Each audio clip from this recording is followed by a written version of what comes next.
She was worshipped as the Queen of Heaven, the radiant morning star, the goddess of beauty, desire, and love.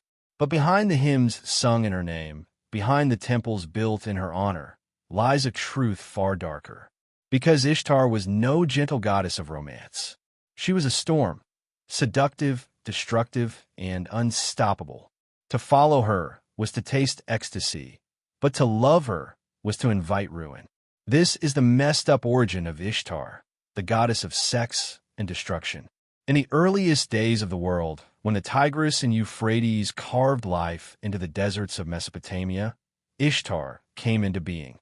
Some said she was the daughter of Anu, the sky god, born of infinite heavens. Others whispered she was the child of Nana, the moon, wrapped in mystery and shifting light. From the moment she appeared, she burned with brilliance. Her symbol was the planet Venus, shining bright as both the morning and evening star. She was radiant, irresistible, embodying beauty so fierce that gods and mortals alike lost themselves in her presence. But beauty was never enough. Ishtar's heart beat with hunger, for love, yes, but also for dominion. She would not simply reign as a goddess of flowers and songs. She wanted the world itself. The gods had crafted order out of chaos. They divided among themselves the me, sacred tablets that held the essence of civilization. They contained the laws of kingship, the art of music, the rituals of temples, the craft of war, the binding of marriage, even the mysteries of death. Without them, humanity would fall back into formless ruin. And these tablets were guarded by Enki, the god of wisdom. But Ishtar set her eyes on them. She came to Enki in disguise, radiant with charm. She filled his cup with sacred wine, laughed at his stories, whispered into his ears until his mind swam with desire.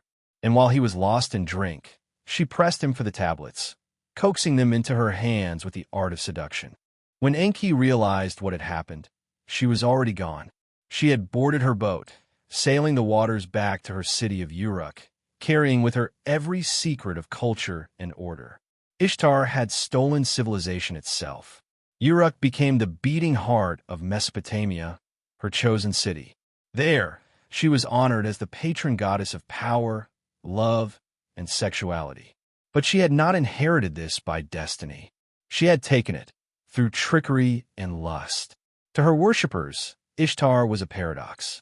She was the goddess of love, the one who blessed fertility, passion, and desire.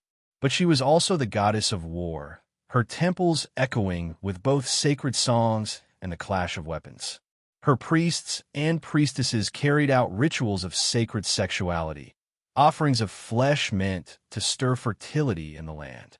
In her name, women and men gave themselves in acts meant to mirror divine union. But passion under her dominion was dangerous, because Ishtar's love was never gentle. It was possessive, consuming, and ultimately destructive. One by one, her lovers fell, destroyed by the very goddess who embraced them. The shepherd Dumuzi adored her, giving her gifts from his flock. But when he failed to please her, she cursed him to the underworld. A proud lion bowed before her, only to be broken and cast aside. A stallion once honored her, but she hunted it down and tore it to pieces. Even mortal kings, who dreamed of taking the goddess's wife, ended in despair, struck down by her wrath. And when she turned her eyes on the hero Gilgamesh, she offered him marriage and power. But Gilgamesh knew her pattern, and he mocked her. Which of your lovers has ever lasted? Which has not been destroyed? Humiliated, Ishtar unleashed the bull of heaven upon him, bringing famine and death to his people. To spurn her was dangerous. To love her was worse. But Ishtar's hunger did not end with the living. She wanted power over death itself.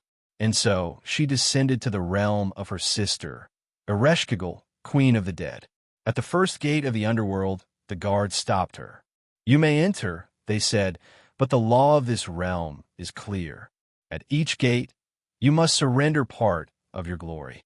Ishtar scoffed, but the law could not be broken. At the first gate, she gave up her crown. At the second, her earrings. At the third, her necklace. At the fourth, her breastplate. At the fifth, her rings. At the sixth, her garments. At the seventh, the last veil that covered her body.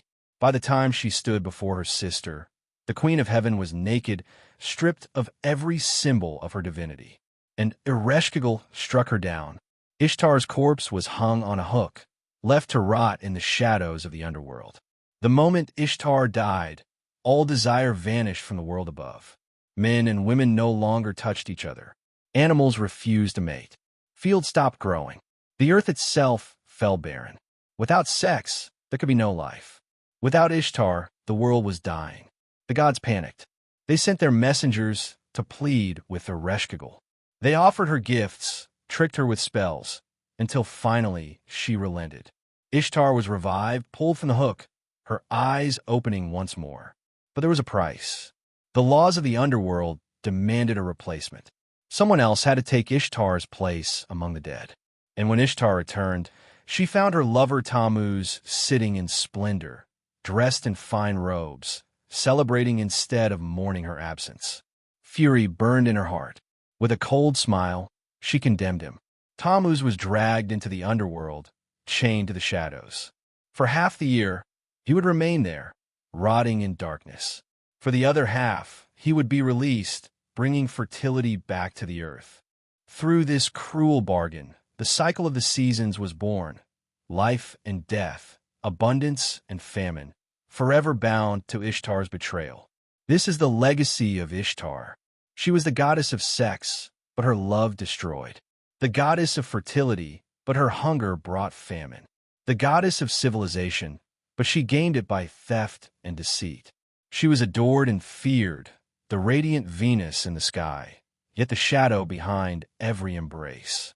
For Ishtar was not the goddess of gentle love. She was the goddess of hunger, of desire that creates and consumes.